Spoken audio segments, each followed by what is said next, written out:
Welcome to Insight Builder channel, big data learners, data leaders, and my dear friends. Exploring the power of single node cluster. 10 Hadoop commands to master your cluster. Before we even get into thinking about mastering your data cluster, we need to get hold of a dataset. For that, we are going to work with Kaggle.com. Without further ado, let us jump straight into the Kaggle.com. Okay. If you go to Kaggle.com, sign up yourself in the Kaggle.com website, and there, after you sign up, you need to go to your profile. If you click on your profile, you can click on your account, and once you click on your account, you will be getting this page where you can actually create your new API token. Once you have to save that API token on your home folder. So let me show you how the API token looks. Just a minute. Your API token will look like what it is shown here. So let me zoom in a bit so you guys can see it more clearly. Here the token that I am showing is not exactly how you will get it. You will get it with your username and your key. Okay. What you need to do is you need to place that token inside your home directory. Okay, so this is two terminals actually. So this top one is Vim editor and bottom one is the terminal that I'm using. And in your terminal, you need to ensure that you have placed this particular kaggle.json file inside the you should make a directory. You should say make dir.kaggle. Okay, and I have already made it, and then you have to paste the kaggle.json, that is the JSON file, into the Kaggle folder. So this is how you should have the Kaggle key inside your cluster. Okay, I will be showing that also again when I am actually going into the cluster. And next, what you need to do is you have to say pip q install Kaggle. This is to get the Python library or module from the internet to your cluster. Okay, so once you say pip install Kaggle, it will go and get the Kaggle library from the internet. So let it download, and I will get back to you. Okay, so in my case, the Kaggle library was already installed, so it did not do much of a difference. But in your case, it will actually install it, and then after that you can do like this. If you type Kaggle, you will see that you will get this error. Okay, so you will see that especially my key is readable by others on this system. To fix this, you can run chmod. So what this is telling is that the permissions that are given to kaggle.json file inside the Kaggle folder is wrong. So I need to change that. Without changing it, if I try to execute this key, there could be a problem with the key. Someone could have altered the key, and they could misuse the key. That is why Kaggle says that you have to modify that. So you have to say chmod 600. Ensure that you are using the sudo key, sudo also here, because they are not told sudo. Sometimes it might actually cause an error. So if you do, yeah. So now if I actually again start Kaggle, it will say, okay, now it will not give that error. It will say, okay, start using the commands that is required. So once you come to this step inside your cluster, then what you need to do is you have to go back to the browser, and then you have to go to you can search for in the search bar at the top, you can say the devastator. So this is one of the user in Kaggle who has huge amount of data sets under his username. So you can actually go to his data sets, and you'll see that there are so many data sets available. I mean, almost 1300 data sets he is right now hosting it, and all the data sets are extremely useful. this particular data set, I am just showing you the what you need to do. So you have to go to the dataset page, and then you have to say copy API command. Just copy the command. You don't need to understand what is going on. I will tell you in a moment. And come back to the terminal. Inside the terminal, so first of all, inside the terminal, what you can do is you have to just paste it. So paste the whatever you got it. So you will see that once you paste it, you will see that Kaggle datasets. Kaggle is the command, datasets is the version that we are, datasets is the option that we are choosing, download is the action that we are going to take, and we are going to use this D switch, and we are going to get the dataset. Okay, and then we can use additional P switch. So I can say P, and I can change the location where I am going to save the dataset.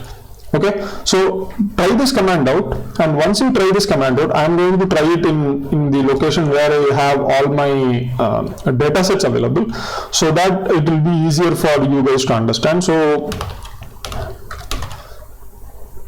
just a minute. So this is where I am going to save. So if I press enter, what will happen is the dataset will get downloaded. You see that the dataset is getting downloaded as zip file. And then if I go to this folder, so if I copy this and if I go to that folder like this, yeah, if I go to and if I say ls, I am not going to show the entire folder, so it will be actually not useful also. I am going to say Airbnb, I am going to grep it. So if you are not aware of grep, awk and rest of the commands, these commands, do take a look at my the playlist where I am discussing all these commands in my YouTube channel, because most important thing in case of data sets is that you should be able to work with Linux very fluently. So you can take a look at exploring top challenges that Linux solves. This playlist, you will get a very in detail idea of how to work with Linux and various other commands inside Linux. And also, since I am here, I would also like to say that you can take a look at build your own big data cluster playlist also, if you want to build your own cluster. Okay, so these are the two things that you can take a look. And now we are going to, just a minute, we are going back to the terminal.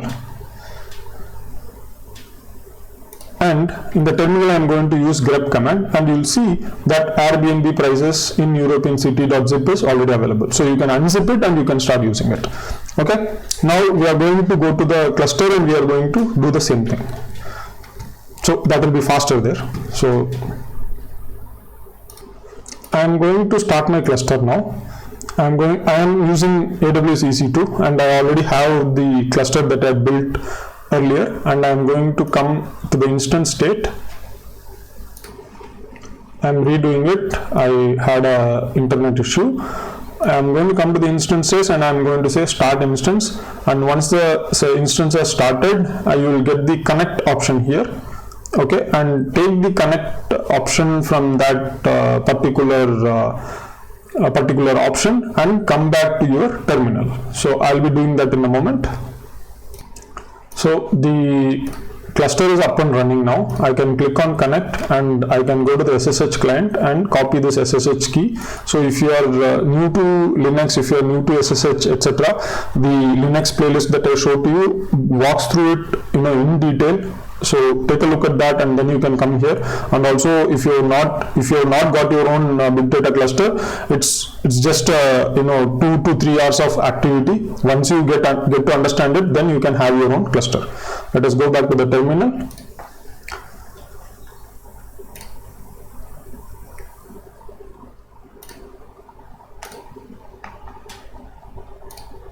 In the terminal, you need to be in the place where the key is available. So this is very important. The Sunday pem.pem key is available. In my case, it is available inside the home directory. So that's why I'm pasting it directly here. Or else you need to change the location of this key. I'm going to enter, and if everything is set up right inside the AWS, especially the security groups, then I should be able to enter without any challenges. So I am inside the cluster right now. So I'm going to again follow the same process.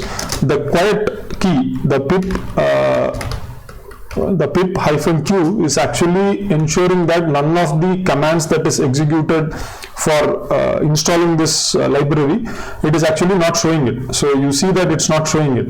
But if I actually remove the quiet switch, the Q switch, what will happen is you will see the command. You will see this happening. So that's why you are not seeing it.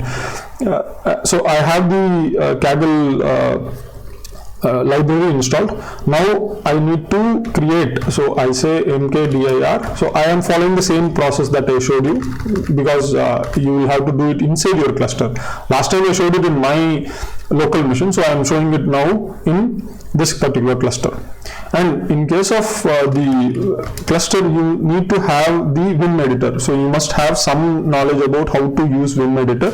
But still, if you are not having it also, it's okay. We will see how to actually copy paste the details inside the Vim editor. Okay, so that will be, so I am going to create, okay, first of all let us actually do a Vim. So I will go into the Vim environment, and what you need to do is you can come back to your this is the cluster environment. I am using a terminal muxer. So if you are not aware of tmux or terminal muxer, again take a look at my my Linux playlist. I have explained how to get your own terminal tmux like this. Okay, so this is my local environment, this is my cluster SSH environment. Okay, and I am going to go to the home location where I am having the key, right? So there, if I do a cat command on Kaggle .json, you will see that your key and username is available, right? You have to just copy this. Okay, you have to copy that, and then you have to come to your Vim. Okay, so let me again do that. Okay, so it is better that because I have copied it right now. So once you do a Vim like this, if I give the Vim command, and then I need to, once I am inside the Vim, I need to press I. Once I press I, you will see that insert is coming at the bottom, and then I need to just paste. What will happen is, whatever I have copied from my local machine, so this is my local machine, right? It got copied to my clipboard. And then whatever I am pasting here, it is pasting from my clipboard. Okay, so ensure it will be your username and your key. Okay, here I am not showing it, so it will, in your case, it will be your username and your key. Okay, so ensure that you are doing this correctly. If you are facing any problem, re-look at this part of the video again. So once you have copied your key, all you need to do is, you will be still in insert mode. Okay, once you have copied it, you have to press escape. You will come out of the insert mode, and then press colon in your keyboard, and then say W. W is for write, and you have to write it inside the Kaggle directory. So you are already in home directory, so that's why you are seeing the .kaggle here, and then you give the name. So you say kaggle.json. Okay, you have to give the name like this, and it will write the data into your kaggle.json. Once you have done that, you need to, as I explained earlier, you need to do a chmod 600.kaggle.json. Okay, so ensure that you are doing it as sudo. Sometimes it will actually ask for the password. In my case, it's not asking. It's the cluster is already given the sudo command to Ubuntu, so it does not ask. And after you do this, if I execute the Kaggle command, you will see, okay, so it is missing the username in configuration. So sometimes what happens is, the way we have given the data, the API key that we have provided is not registered by the Kaggle environment. So if you get this kind of an error, okay, so this is especially because the API key has not worked properly. So we need to recheck the key. So do recheck the key if you get this error. Okay, So in my case, I rechecked it. There was a spelling mistake in my username, so that is why I got this error. Once the spelling mistake in my username, so that's why I got this error. And once I got it set, I can see that the Kaggle is working properly. And you remember how we got the Kaggle dataset, right? So we are already in our local environment. Okay, so you don't actually need to create any new directory, etc. So all you need to do is go and just download the same file, Kaggle dataset download D, the same that we copied earlier, right? So I'm going to click this, and you'll see that in no time it downloaded the dataset in my cluster. So I am right now inside my cluster. So I showed it first in the local environment for you guys to understand, and then I again repeated in the cluster also. So this particular step is only one of the ways to get the dataset from the internet. From Kaggle is one of the sources where you can get the dataset, but there are another 4 to 5 different sources. Like this, same way you can use 5 different other sources and get the dataset. So I will be taking a separate video on that. Now that you have the dataset available with you, we can move to actually start working on the Hadoop commands. Okay, so in order to start working on the Hadoop commands, ensure that the Hadoop cluster is running. So you need to use JPS. Okay, whether you are using this Hadoop cluster that you build it by yourself, that is by using the playlist that I showed, or whether you are using the cluster that is given to you, these commands are going to be same. So don't think that okay, this building your own cluster and building using some other's cluster will be different. Hadoop is Hadoop everywhere. The basic commands that you are going to look at is common across the Hadoop and big data cluster ecosystem. This is why I am going this slowly. I am even giving you the data set ahead of time so that you can start practicing these steps as you go forward. Okay, just I am reiterating in case if you had this question that whether I will be able to use these skills in the regular environment where in the industry. Yes, you can.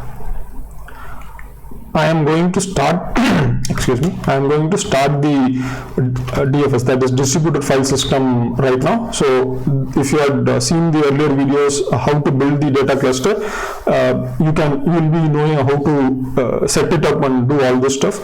If not, just take a look at that, you will get some good idea.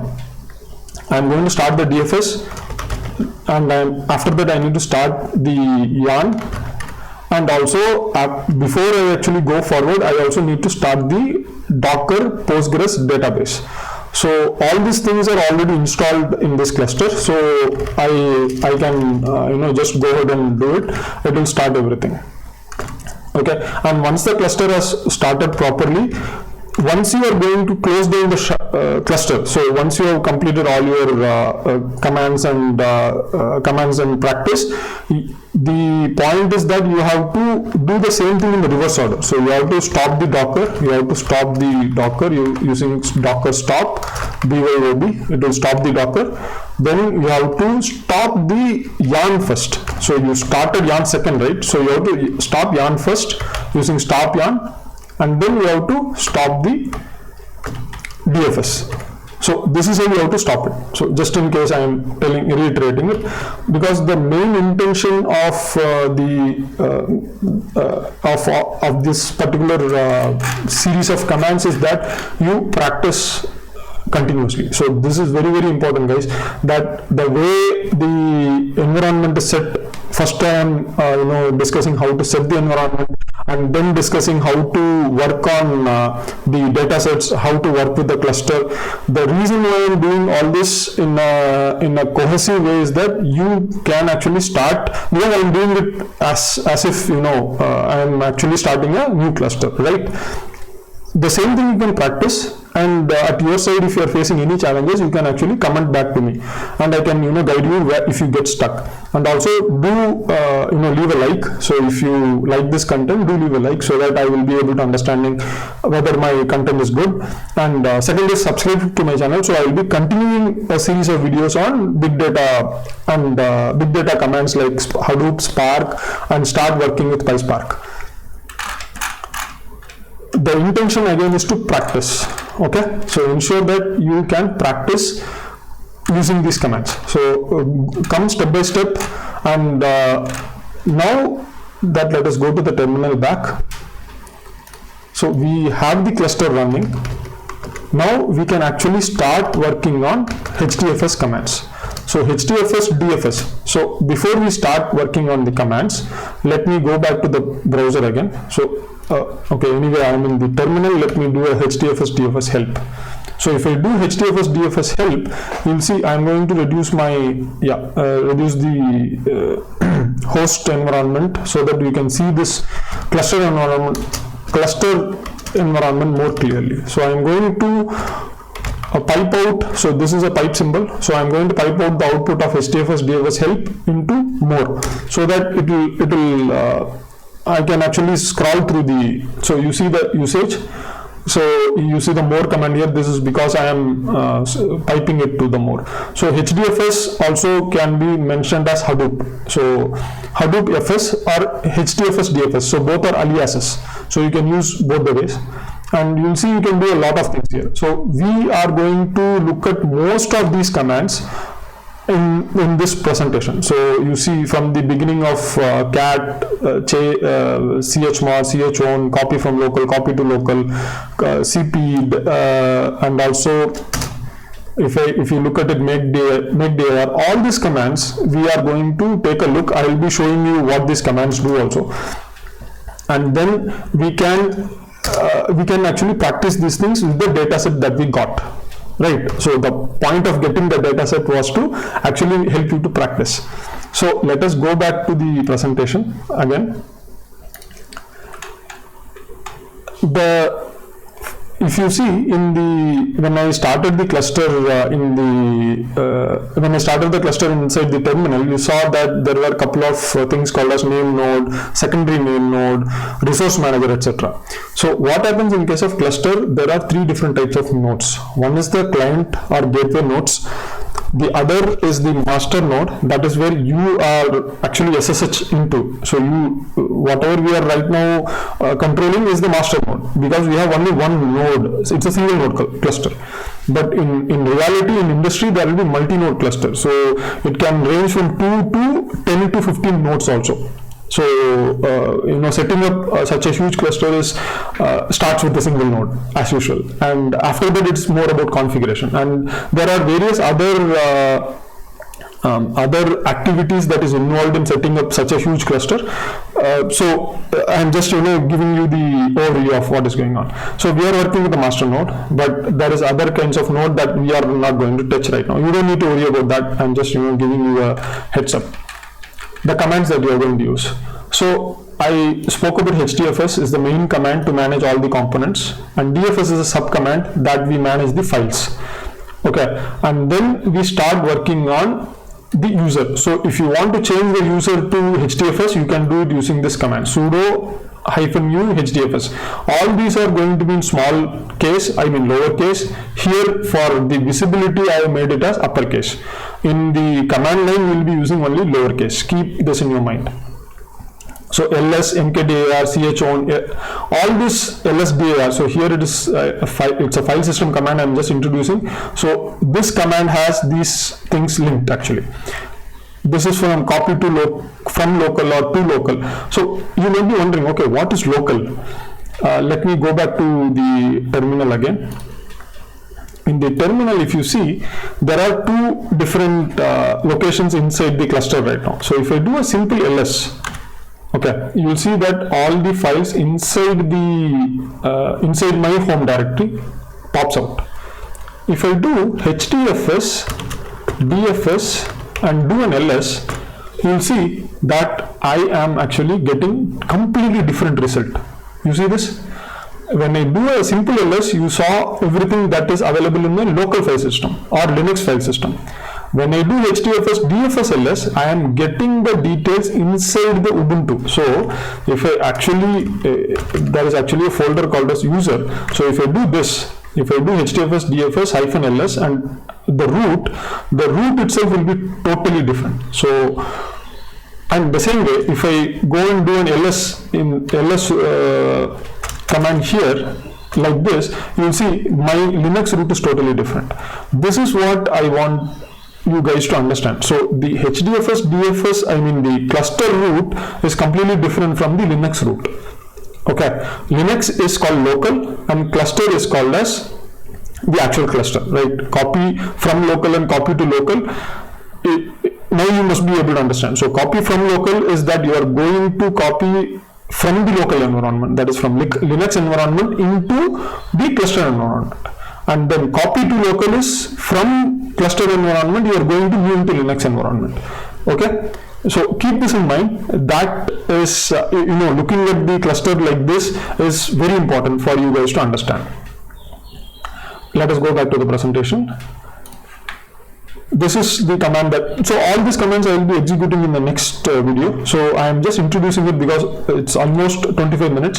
So I'm just introducing it. Next video we will actually go into each of these commands and have an in-depth understanding about how to work with these commands. So all these are regular, looks like regular Linux commands, right? Yes, it is. In fact, it's an upgrade of regular Linux command, but the difference is all these commands will have HDFS DFS prefixed. So I have removed the HDFS DFS prefix here because I am only introducing the options here, right? So you see that HDFS DFS, this two commands, two words will come in front of all of these commands. Okay, here I am not showing it because of to avoid repetition and also to give you more space to read. Okay, that is the main intention of removing that. I will be explaining all these commands, how the permissions are provided, how the ownership is changed, how to work with the block size. All these things we will be seeing in the next video. So stay tuned for the next video. Till then, practice what we have learned in this video to get the dataset, to set up your environment in such a way that you can work with Kaggle datasets, because that is very important. If you want to work with big data, you need a big data, right? And in Kaggle there are lots of huge datasets available, and one of the ways to start is to get access to Kaggle. So that is why I made this video and also introduced the basic Hadoop commands. So do practice, guys, and do leave a like and also share this with others, and subscribe to my channel so that further updates in the videos you will get it directly to your YouTube dashboard. With this, guys, as usual, practice. Take care, guys. Take care.